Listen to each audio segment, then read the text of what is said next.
And where people go wrong with this is that they get sucked into this idea that you somehow have to either understand why that's the content, or you have to expose yourself to it over and over again. And what you've done such a great job of is saying, this is just how the disorder works. Welcome to Season 6 of Flusterclux with Lynn Lyons, where we talk about a family's anxiety and all the big feelings, too. We tackle the serious stuff without being too serious, and I'm your co-host, Robin. I'm Lynn's sister-in-law, and I'm here to ask your questions. And I'm Lynn Lyons. I'm an anxiety expert, speaker, mom, and author, and I've been a therapist for over 30 years. Parenting can be a Flusterclux, and I'm here to help you find your way. I'll give you concrete steps to take and the words to say.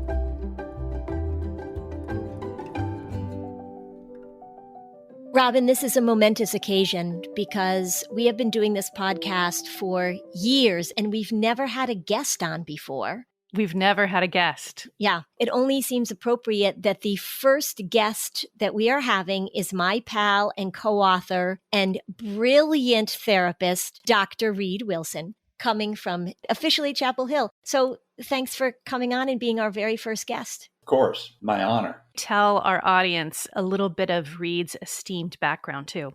Reid is one of the world's experts in treating anxiety disorders, and he also is just amazing at treating OCD, obsessive compulsive disorder. He has written, how many books have you written, Reid?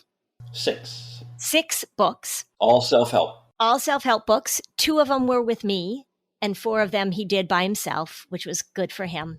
He was able to do it. His latest book is Stopping the Noise in Your Head, which is just fantastic if you haven't read it. He has some programs that you can get on his website where he teaches people how to deal with OCD in a way that is the most accessible and understandable and creative work in OCD, I think, than any other work I've ever seen. I've learned a ton from him.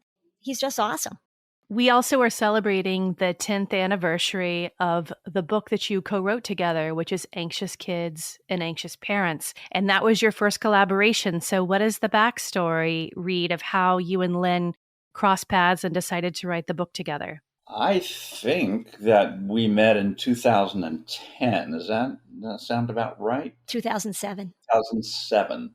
And I walked in and sat in the back of a presentation that Lynn was doing at a conference, big room full of folks, and I was mesmerized. This is going to sound inappropriate, but it was like love at first sight. And my wife's probably okay with me saying it that way. After the talk, you came up and introduced yourself. And you said, I liked your talk. And I said, thanks very much. And blah, blah, blah. We had a little chat. And then a few weeks later, you emailed me out of the blue, from me out of the blue. And you said, I want to write a book about anxious kids. And I don't work all that much with kids. So I want a co-author to write this book together. And I am looking at you. And I was like, ah! So I was so excited. So I emailed you right back, I'm sure, like within 2 seconds, I emailed you right back. And then you emailed me and you said, I bet you're sitting by your computer waiting for me to respond. And I was like, oh yeah, you want to play? So I emailed back to you and I said, dear unknown emailer, thank you for your email. It is currently Saturday, so I am very busy with other things.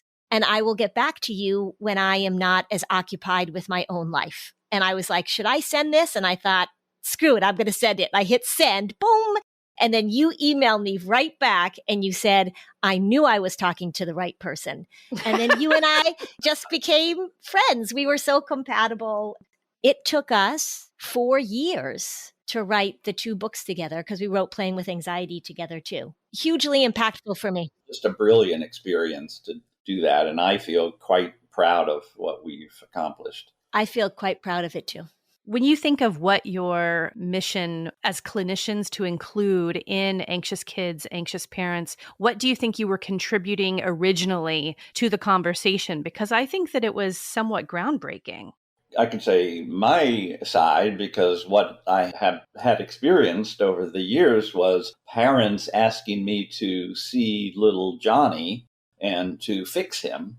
And I remember the very first case I ever had where they did that. And I talked to the parents and I said, there's a chance that you and your partner will also need to do some work on yourselves in order for little Johnny to get stronger. And they fired me on the spot. Parents really don't like that. And so I think that's where we wanted to break some ground to go, wait, we can work together. Everybody can work together. You can be stronger as parents by learning some skills. And really, I think, point of view, perspective.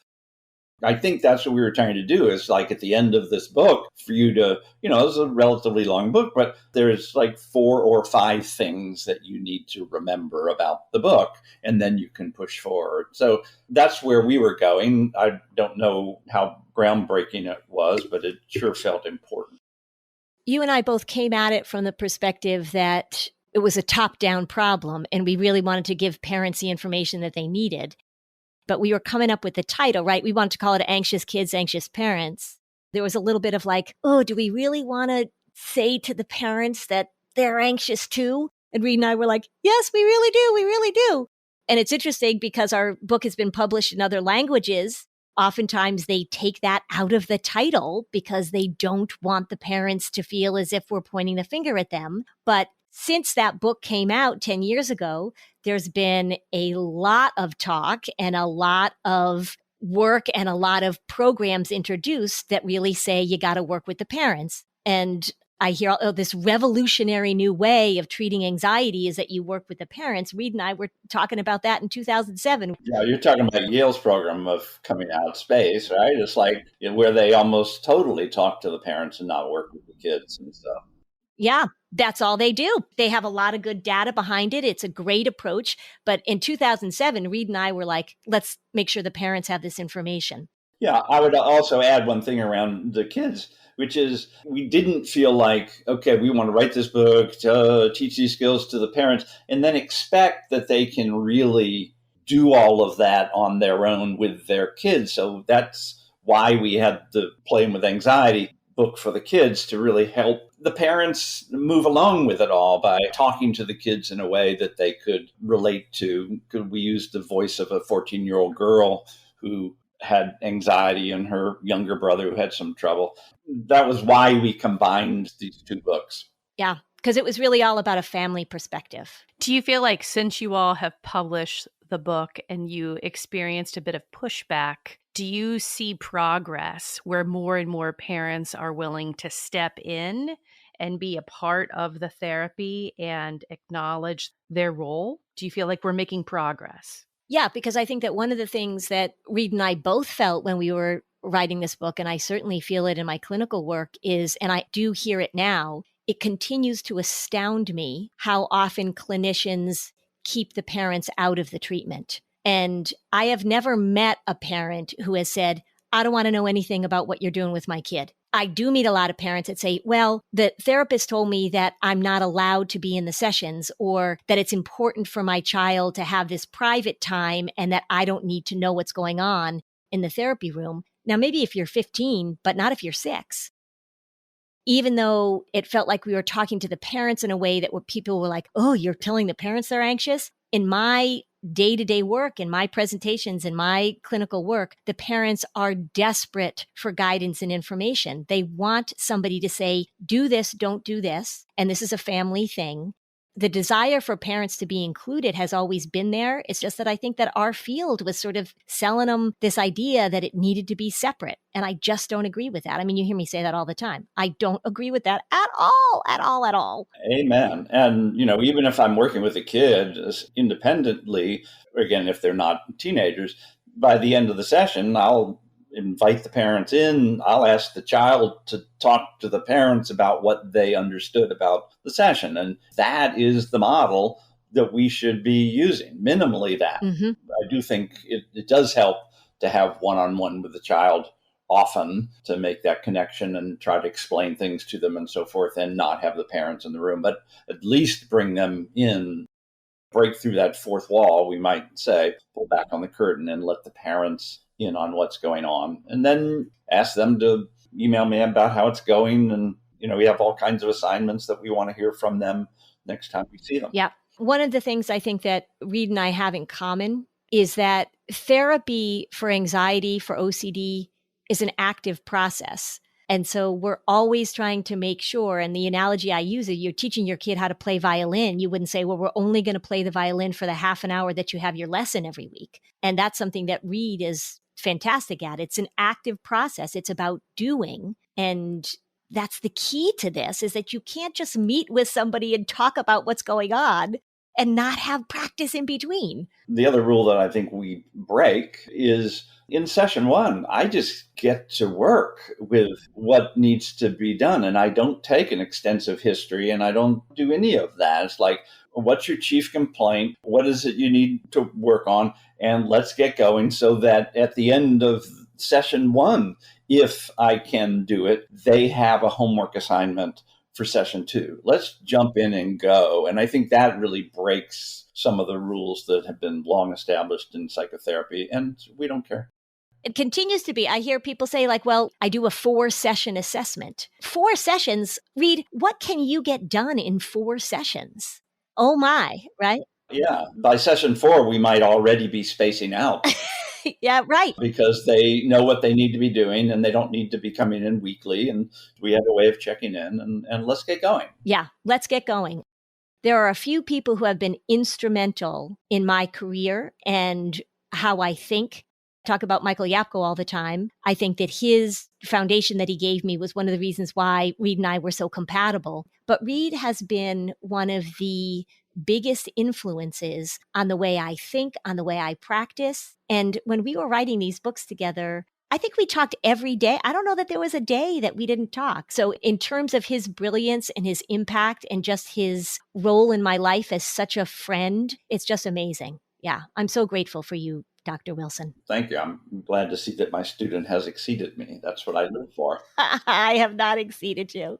Only in the field of child work. Not giving you that for everything else, but with kids, totally you have. We're going to take a break and we'll be right back. I travel all the time and I never check my luggage, so I need one shoe that does it all no matter what the weather brings.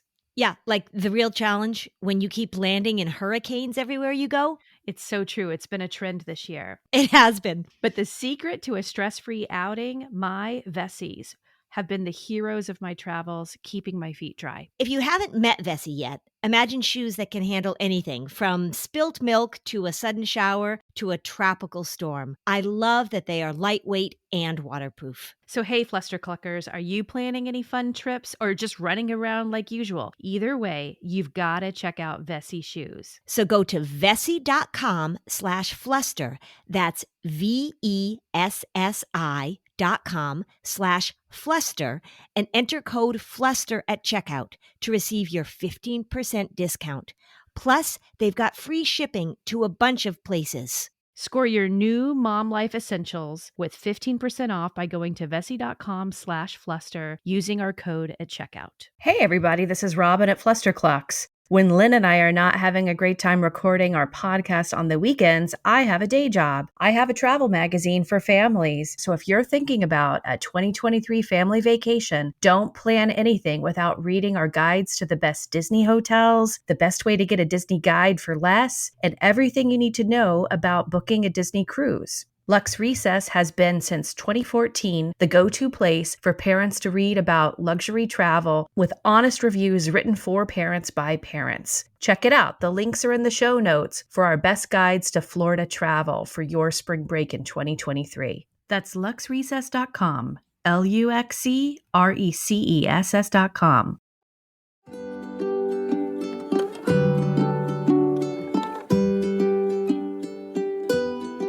Okay, we're back. Okay, so Reid, the people that listen to this podcast, there's a lot of clinicians. There's a ton of parents that are trying to get help with their kids. We've got a really dedicated group of people that are really engaged in learning about this. So let's talk OCD, because that's where you are just the master. Tell me and tell our audience, what are the most important things if there's a parent listening and their child's been diagnosed with OCD or it runs in the family, they're struggling with it. Give us the key things that you want people to know about it and maybe the things that people get wrong about it. The number one thing that we need to pay attention to is that OCD delivers its disorder based on themes, based on the individual, and whatever it, if we personify the disorder, it's going after whatever will work, which is to grab the attention of the individual and frighten them if they don't obey the rules that the disorder delivers to them. So the most important task, and a task that if we don't accomplish this, nothing else really works, and that is to see that certain themes that come in, checking, cleaning, feeling right inside my body, whatever it may be, those are the themes of the disorder. We have to elevate the game to go, it is not about these themes. So we have to settle what it is that they're worried about and distinguish what I would say signals versus noise. If I'm diagnosed with OCD, I am going to have themes, and I must recognize that. If I'm going to treat the disorder, I've got themes. We need to disengage with those themes. If you think it's a signal, something that's important that you need to handle, you will continue to be handled by the disorder. So if we need to do any kind of problem solving to get to the place where this is no longer a signal, I want to move it over to noise. So when in the moment the obsession pops up, I can step back mindfully and go, not going there, none of my business, kind of pushing my hand back now to dismiss it and get to shift my attention to something else. So there it is, mindfully step back. Oh, it's happening. Okay, not paying attention to that. Turn my attention to something else. And this is also controversial to instruct them to do that. I get accused of just having people distract themselves instead of go after the topic. And I don't see that at all. And so I want to make anything else I pay attention to next more important than the obsession and my urge to do my compulsion. And what I say is, even if you get there and it only lasts 8 seconds and the obsession comes back again or the urge comes back again, you still won. So we're trying to win moment by moment. If the obsession pops back up, if the urge to do your compulsion comes up and grabs your attention, and again, that's brand new game. I'm starting again. And so you can win moment by moment, and you got to not be frustrated about that. But going back to how I started, the most important thing, and this is what I think exposure and response prevention gets wrong. It's got good research. It's been very successful in making changes and so forth. But we lose a lot of people because the instructions with a lot of therapists doing this work is you go toward that topic that you're afraid of, and you kind of embellish what it might be like if that were to happen, and then do it over and over again. And eventually you will begin to acclimate to that and begin to dismiss it. And I just think that's ass backwards. So if we talk about that in terms of the example, the thing that we say is the content doesn't matter, the content doesn't matter, the content doesn't matter. And that's with a lot of the anxiety disorders, particularly with OCD. And where people get stuck in this is that OCD tends to bring up content that is incredibly compelling and disturbing. Like you say, it wants to go after the thing that's most important to you. So a mom has a new baby and immediately the OCD grabs on to the safety of her baby. And what if something goes wrong and she has to do? It's really good at finding that thing that feels the most compelling. And where people go wrong with this is that they get sucked into this idea that you somehow have to either understand why that's the content, or you have to expose yourself to it over and over again. And what you've done such a great job of is saying, this is just how the disorder works. And the content that pops up is the content that pops up. So, oh, there it is. Hi, nice to see you. There it is.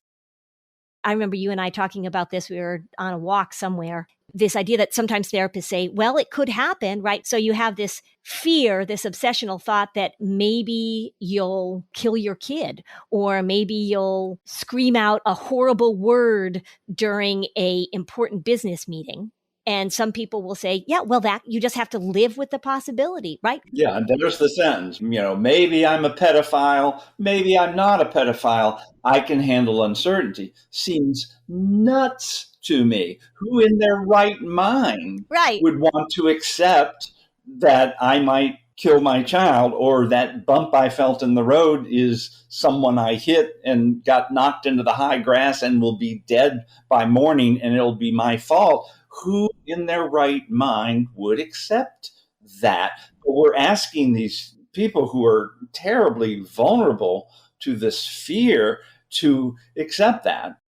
This is like the Wizard of Oz. The voice of OCD is so dominating, and the cost of not obeying its instructions feels so high. What we're trying to do is pull back that veil and go, oh, this little guy behind the curtain that's pulling these little levers, and he's nothing. And yet the work is still going to be very difficult. It's not like, oh, realize that is my theme, and then we dismiss it, and then, oh boy, I feel so relieved. No, you still have to go through the distress of the sense of not knowing, but it needs to be generic and not specific. And that is a hard sell, but it's the very first thing I'm going to work on, because I know that they're going to be serving two sides. I'm going to try to be a good client and obey what my therapist tells me to do simultaneously.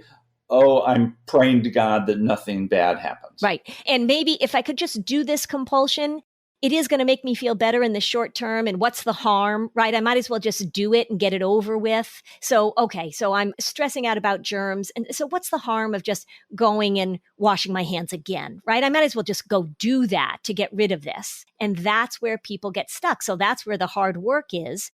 For people to buy into this, they absolutely have to trust you. They have to feel like you understand this, that you get this, that you are offering them something, because you're telling them to do the exact opposite of what the disorder wants them to do, and maybe what other therapists have told them to do. Right. I'm going to be one up with my client to play the expert. Like, I know OCD like the back of my hand. And I'm also going to play one down to my client, which is, I don't know you. And so, when I'm explaining something to someone, I will continually stop and go, does that make sense to you? What do you think about this idea? So that by the end of that first session, for instance, we're collaborating. I will play the expert, but then I'm going to back down and go, well, how's it going? Listening to this, what kind of sense does it make? And I think I would just say I have this online course that's like 4 hours of me presenting what you and I are talking about now. I have 3 characters that go through scenes to kind of represent some major issues that people have with OCD. And I think we can deliver a lot of this in that manner. That's what I believe, and I'm working to promote, so that when a client comes into treatment for OCD, they are already a collaborative partner. We save session upon session trying to explain to an individual what needs to be done by explaining to a large group what needs to be done. And we'll see over time, how all of that goes. When you're working with people now, do you strongly suggest or even require that they watch your online program before they meet with you? I don't require it, but, I will have a waiting list that means, 4 to 6 weeks or so before they can see me. And I encourage them to do it. And I say it's cost effective. You're going to pay me this amount of money for one session, you can pay $80, I think it is, to learn all of this stuff that you and I don't have to talk about. And then baseball analogy, then we're on second base when you come in to see me. And so I do encourage them to do it, but if they don't do it, then we'll move along. Yeah, but man, they should. It's like when people come to see me with their kids, if they've read Anxious Kids, Anxious Parents, again, I feel like they're on second base, because if they come in and they know nothing about this, and then they're saying, well, what I've learned is it's really important with my child for them to know exactly what's going to happen during the day, right? If they haven't read the book yet, then I'm like, okay, we got to start here, which is fine. But it's so nice when they come in and say, yeah, we read the book and we've really been accommodating a lot, so we've been working on that. Just moves things along. And as we said at the beginning, you and I like to move quickly. We are appreciative of the effort, the expense, the time that it takes to come to therapy. And we want to give you stuff that you can use. And that's why you are so good at just setting this up for people to be able to move forward on their own. Let's take a break. And then when we come back, knowing that we've got parents listening who have kids, maybe you and I can talk about some of the things that we really want to watch out for with kids. OCD is really misunderstood a lot. It's misdiagnosed. It's missed a lot. And so maybe we can help parents just sort of keep an eye out, and what are the first things that they maybe can do on their own that would really be helpful.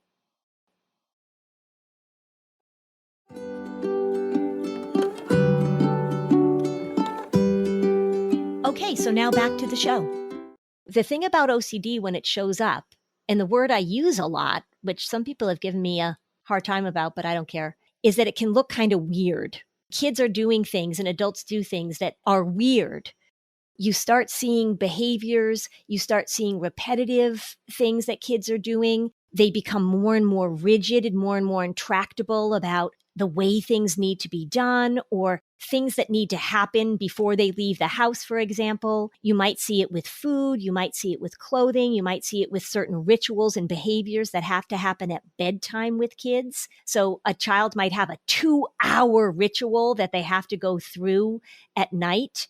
And one of the things you want to pay attention to is that the reason that parents will participate in these rituals and help with the compulsions is because in the immediate moment, it takes the distress down. So parents will say, well, I just got to get my kid to bed, or I just got to get him to school. So we're just going to participate in this. I don't know any other thing to do. Yeah. And when I don't participate in it, boy, does my child get upset. Boy, does my child completely falls apart. So why would I want to do that? And that's where parents need a lot of support and encouragement, that interrupting the compulsion, not participating in it, is going to cause distress at first.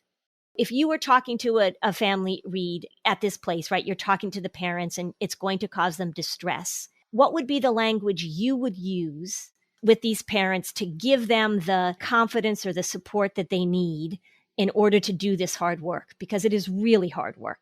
Yeah. And however, if I can get the child on board with the task, that is the number one thing I want to do. Because the last thing I want to do is to have parents have to impose restrictions on the child without the child's commitment to work with them too.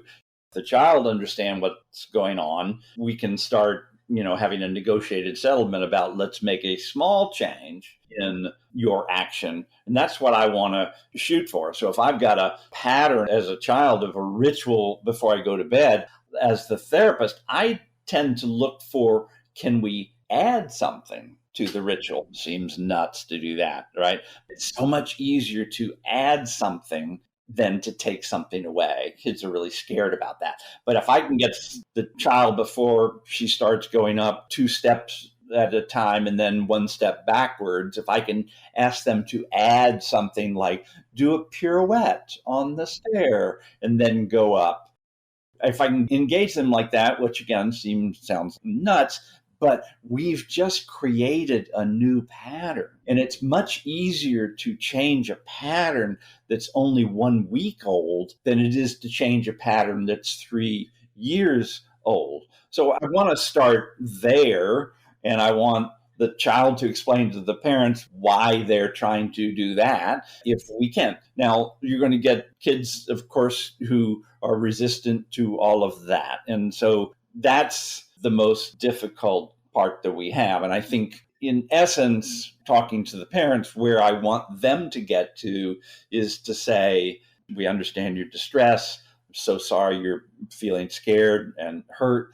And I'm no longer going to participate in the compulsive behavior. Right. And if you want to do compulsions, it will be without me. And then I want to explain clearly, which you're saying too, to the parents, is we have a term called extinction burst. Which I call extinction explosion. I always say, it ain't no burst.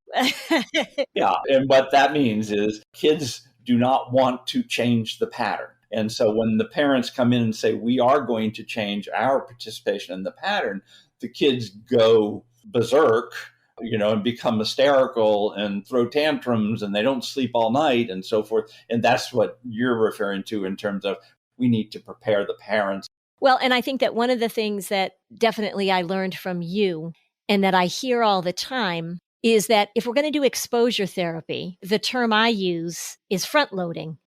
Like you're saying, is that if you don't understand the rationale behind this, if you don't understand where we're going, if you don't understand the reasons that we're putting these things in place, then it's just mean, right? So if you've got a kid who you're trying to interrupt their compulsions, or say you've got a kid who's afraid of spiders and we're just going to do exposure therapy, but there's no information about how this process works and the way we're thinking about it, then you're just throwing a kid into a situation that feels really uncomfortable, but they don't have any rationale for why they should do this, and it doesn't get you anywhere. And I think that's a really key thing that you are so good at explaining. You call it exposure plus, is that language that I've heard you use. There's this really important part before we throw the kid into the situation where they understand what's going on, where they can tell you what the purpose is behind it. Right. So we're talking about having ownership. Therapists will ask me all the time, can these skills and strategies work for children? Oh, it works great for kids because it's a game. We're going to personify the disorder. We're going to say, this is what it's doing to you. This is why you're having these reactions. This is what we want to do.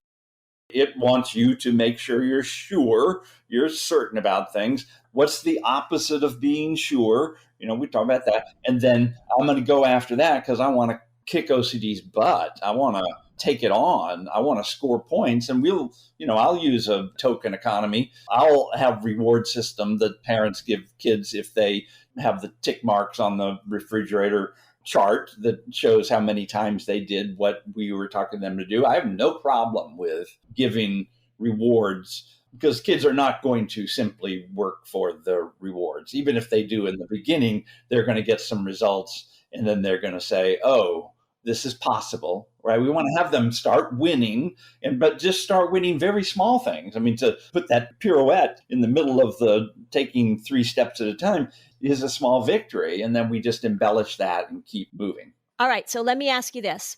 When you are working with adults, I work with kids more, you work with adults more. What do you want to say to parents who have OCD, adults who have OCD, so that this thing we know that there's a genetic push. I have one client who is insistent that this is not genetic. He is very clear that he was trained to have OCD by his mother. And I say to him, well, we know there's a genetic. He says, I was trained. What do you want to say to parents who know they have OCD or have a partner that has OCD so that they can start being preventative and get in the way of this generational pattern that we see so strongly with OCD? I'll back up to say just another type of illustration. If I see often a mother with panic disorder who drives her kids to school on the highway and gets really freaked out and feels tense and her hands are squeezing on the steering wheel, and she doesn't want her children to see that she is anxious. And what I want them to be able to say is to convey that this is happening and I am working on this. This is what I'm trying to do right now, as opposed to hiding it, because hiding it adds one more problem to the whole setup. And their parents aren't all that good at hiding it either. They're like, no, everything's fine. I just hope we don't die going over the bridge. But other than that, it's all good. Again, the whole thing around genetic versus, whatever. Yes, if you've got a parent who requires you as a child to wash your hands in particular ways because that they require that, you may take on some of those things in your own head, but it won't become a disorder because of that. I do think this is pretty much 100% genetic. But the other thing I say to parents is there's such shame associated with the disorder.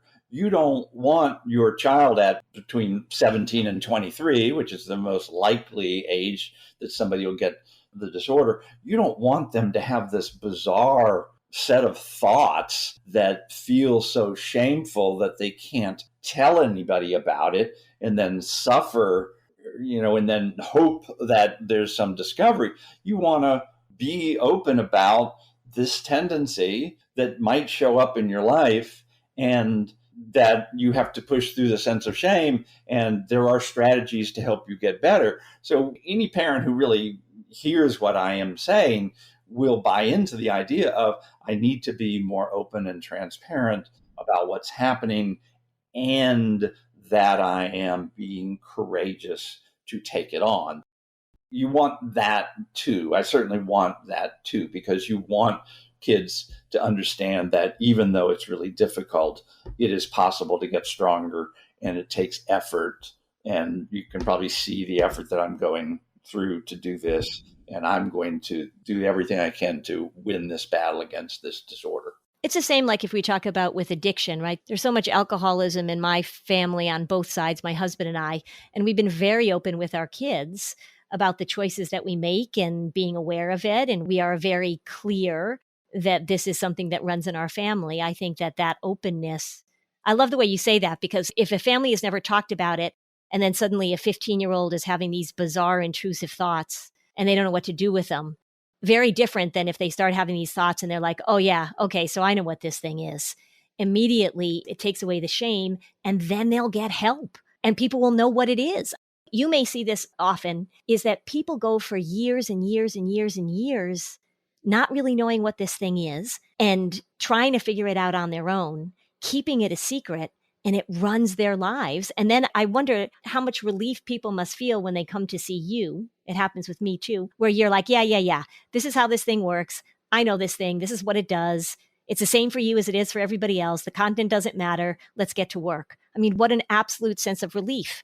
And if we can preempt that by having families talk openly about it, how amazing is that?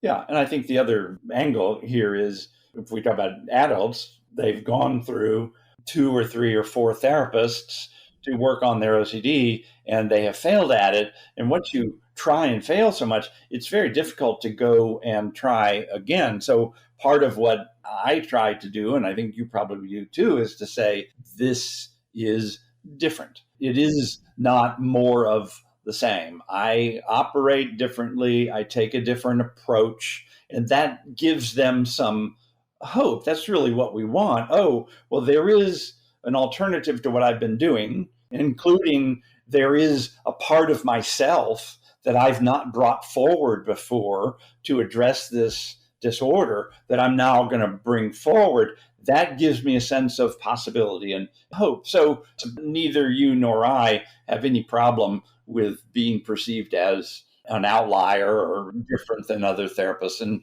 particularly with the people who have failed in treatment, to be able to convey to them, wait a minute, there's another way to explore this that might give you gains that you haven't gotten yet. There are things that you don't know yet, and I'm going to teach them to you. There is a way to approach this that you haven't tried yet. I'm going to show it to you. Yeah, there's the hope, right? There's the positive expectancy. It is not complex. It is simple. It's difficult. Right. It's hard, really hard, but it's not complex. And that's what we're talking about today, too. That has to get conveyed because it's true. Yeah. I say all the time when I'm talking to people about anxiety, it is predictable, it is redundant, and it is persistent.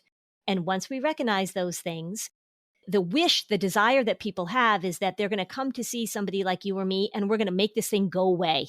And we really have to tackle that right from the beginning. This thing is going to show up, and it's your response to it, not the elimination of it. And I think that's what you and I probably do. We want to convey that from minute 3, which is why we don't spend 4 sessions taking a history. Right. But that's also, I think, what we tried to accomplish in Anxious Kids, Anxious Parents, and also Playing with Anxiety, the kids book, which is exactly what you said. Over and over again, you're going to see the pattern. We'll recognize it. It's not about these little specific things. It's about this general pattern. I have, an advantage when I work with somebody in their 50s, 60s, 70s with OCD. We can go, okay, well, what was your theme when you first got it when you were 9? And then when did it change? Oh, when I was 16, it became this. And then every decade, it's something new. It's like, okay, so that's interesting. So what we know is the topic keeps changing. What stays the same? Exactly. And we're going to go after the thing that stays the same, which is going to be a pattern, not a specific topic. Yeah. I was talking to a teenager recently, and her content has become more distressing to her because it's grabbing onto things that are more developmentally appropriate for a teenager that are more distressing. So I was just saying the same thing to her. Remember what you used to think about when you were 7 or 8 or 9? And she's like, oh God, that was so easy back then. I said, yeah, because the disorder is now able to grab onto the things. You're much more mature. You've got a lot more information about the world. It's a sneaky little disorder. It's going to grab onto something that's really going to get your attention. But when you were talking about the content that you were struggling with when you were 9, you didn't say to me, oh, it was so easy back then.